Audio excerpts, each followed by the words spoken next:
The difficult thing with video game stories compared to books or films or even television is that it's tough to create compelling enough characters to begin with, but keeping them engaging and relevant for sometimes upwards of 100 hours is a whole other kettle of fish. And with that in mind, I'm Josh from WhatCulture.com, and these are 10 great video game villains who were totally wasted. Want to stay safe online and save big? Well, you can. Right now, you can get up to 76% off a 2-year NordVPN plan, plus 4 months free and up to a $50 Amazon gift card. And all you've got to do is click the link in the description below or on this QR code that should be right down here in this video to get signed up with this great deal right now.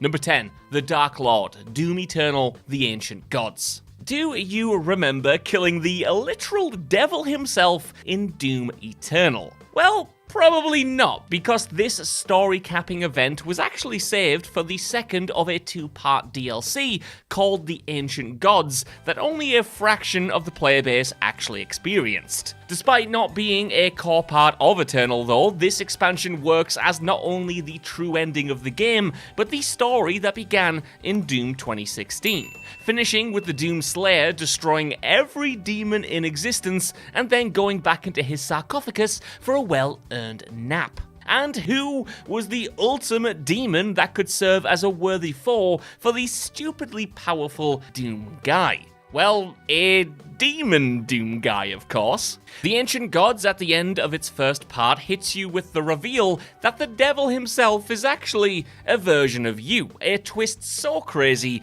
that it actually kind of goes full circle from being completely insane back to being kind of completely awesome again. The issue is, despite being a cool concept, this massive reveal happening at the end of a 2-part DLC doesn't allow the Dark Lord much of a chance to flex his muscles. All he really does is challenge you to a duel and then sit in his throne room waiting for you to arrive. Considering in-universe he's the most powerful enemy you've ever faced, it's a bit of a shame that we don't actually get to see Demon Doom Guy live up to his reputation.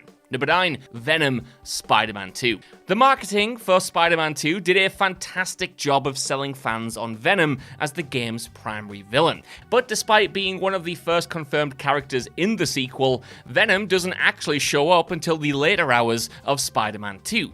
And his plan to then infect all of New York with symbiotes is pretty much the most generic, boring supervillain scheme imaginable. Despite how great he looks, I mean, oh my god, look at those wings, and how superbly menacing he sounds, this is a resoundingly one-note depiction of the character that fails to use the game's expanded storytelling canvas to do anything particularly noteworthy or even new. Considering all of Insomniac's success in the first game, Venom should have been a slam dunk villain in the sequel, yet he ends up feeling rushed, and it reminds you way too much of the plot from Web of Shadows. A great game, by the way.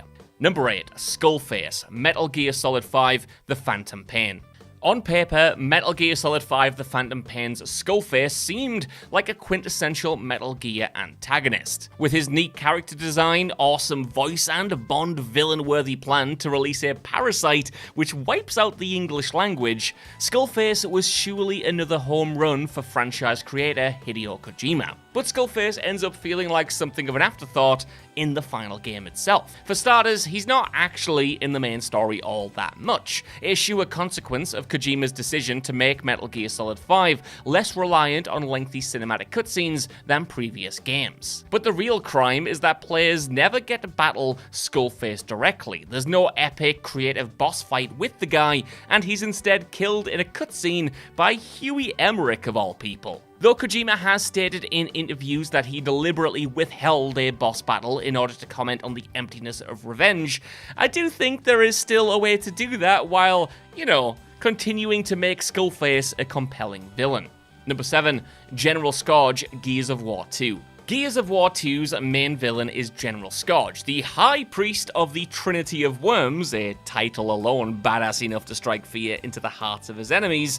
That is, you of course. But sadly, like many others on this list, he doesn't get enough time to shine. Scorge is promoted to High General of the Locust Army after the death of General Ram at the end of the first game, and in addition to his supremely cool Predator-inspired character design, protagonist Marcus Phoenix even straight up says that Ram is a pushover compared to him. And many of Scorge's actions do live up to this. I mean, for one, the guy cuts a centaur tank in half with his double-bladed chainsaw staff, and every single word in that sentence is just excellent. But his backstory in the game is disappointingly vague. He doesn't have much screen time throughout the campaign, and his boss fight at the end is a huge letdown, beginning as a tiresome QTE fest and ending as an on-rail shooter.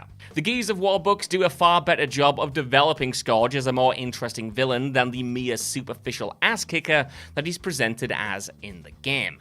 Number 6, Lord Lucian Fairfax, Fable 2. Fable 2 quickly establishes Lord Lucian Fairfax as a fierce villain, given that he kills the player character's older sister Rose and sets off on a maniacal, grief-stricken ploy to destroy the world using an ancient structure called the Spire. He's certainly no dime store rent-a-thug then, yet for as swiftly as the game makes the player loathe Lucian, it all falls apart in the final stretch when it comes to actually confronting the guy. The ensuing boss fight, which can't even really be called that, simply amounts to Lucian nattering on for far too long while you're prompted to pull out a gun and kill him with a single button press. Hell, you can even get lazier than that by just pressing nothing at all, at which point your pal Reaver will pull out his own gun to grease Lucian. All in all, it's a shockingly deflating end for a villain who, despite his insanity, actually seemed like a pretty smart, calculating, and ruthless guy. Number 5, Nemesis Resident Evil 3 Remake. Resident Evil 3's Nemesis is one of the most iconic and terrifying video game antagonists of all time, an unrelenting stalker who doggedly pursues Jill Valentine throughout the game. And so, fans were excited to see how developer Capcom would update the character for 2020's remake, only for the end result to feel like a major missed opportunity. Beyond Resident Evil 3 Remake feeling like the Cliff Notes version of the original romp through Raccoon City, it also hugely reduces Nemesis's presence. Most of his encounters are heavily scripted this time around, and he's largely absent for the middle of the story. And so, Nemesis lacks the pulse-quickening intensity of his presentation in the original game, where he's basically like a rabid dog who just won't stop chasing you down. Whereas in the rushed, tossed-off remake, he feels more like an occasional inconvenience. Number 4, the Origami Killer Heavy Rain. Who among us doesn't love a good murder mystery? And to that end, Heavy Rain did do a fantastic job of building up its central antagonist, the child-murdering Origami Killer. Their deeply creepy modus operandi of kidnapping young boys, drowning them in rainwater, and then leaving an origami figure near their corpse left fans eager to find out the killer's identity and, of course, bring them to justice. But for as brilliantly established as the killer was, it all fell completely apart when David Cage revealed who they were in the game's climax. That's because we eventually learned that the Origami Killer was actually one of the game's playable characters, Private Investigator Scott Shelby.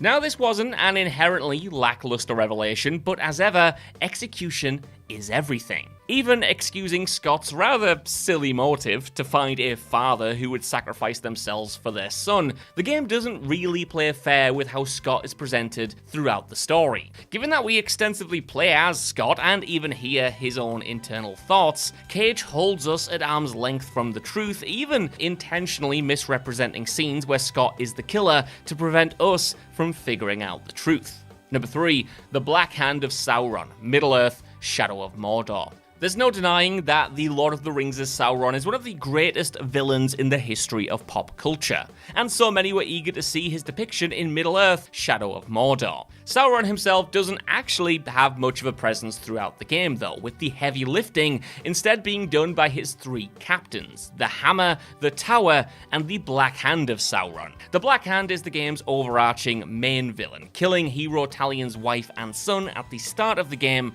speedily establishing him as a hellacious force to be reckoned with. The Black Hand then naturally ends up being the game's final boss, though final boss is a rather generous description here. earlier. That's because instead the battle is a mere quick-time event that lasts all of about 30 seconds before he just perishes. It is painfully clear that Shadow of Mordor's climax was rushed to meet an optimistic release date, and in turn this otherwise terrifying villain was made to look like an absolute jobber when it mattered the most. Number 2, Soulless, Dragon Age the Veilguard. Dragon Age the Veilguard is a better game than many give it credit for, but it is undeniable that those expecting a riveting follow-up to Inquisition's final reveal that former companion Soulless would be serving as the big bad of the next game would be left wanting. That's because the Veilguard picks up years after Soulless began his plan to bring annihilation to the world of Thedas, with the opening mission itself seeing the player stopping a ritual that would bring about the end of the world devised by Soulless, but not before it releases the game's real villains, a pair of corrupted elven gods. For the rest of the game, Soulless is trapped in another realm, unable to affect the story, but still available for a chat with your playable character. It's not that he's a wasted character then in the game, he does appear plenty with a lot of interesting dialogue and world building to boot, but he is a wasted villain, spending the majority of the plot on the sidelines and only bookending Veilguard's story. Number 1, Kyang, Mass Effect 3. Alright, a possibly controversial choice to end our list now. We have Mass Effect 3's Kyang. In theory, this ultra-dangerous Cerberus assassin should have been one of the most imposing and intense enemies in the entire sci-fi trilogy, being the elusive man's most trusted operative. His attacks certainly pack one hell of a punch, though Kyang is also a character who ultimately falls short of his obvious promise. For starters, he clearly suffers from over-design. I mean, he's an almost parodically edgy, cybernetically enhanced warrior who seems primed to appeal to teenagers above all else. Yet despite this, Kyang is still a monument to squandered opportunity, especially considering how well fleshed out he is in the Mass Effect books, where he's depicted as a far colder, more calculating assassin and, well, just generally way less of a cringelord.